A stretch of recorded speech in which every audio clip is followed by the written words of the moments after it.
আর কবরের 3টা প্রশ্নের কোনটা সবচেয়ে কঠিন?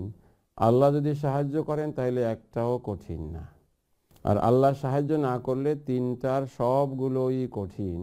এজন্য দেখেন মুনাফিক এবং মুশরিক কাফেরা বলবে হা হা লা আদরি, হায় হায় আমি জানি না।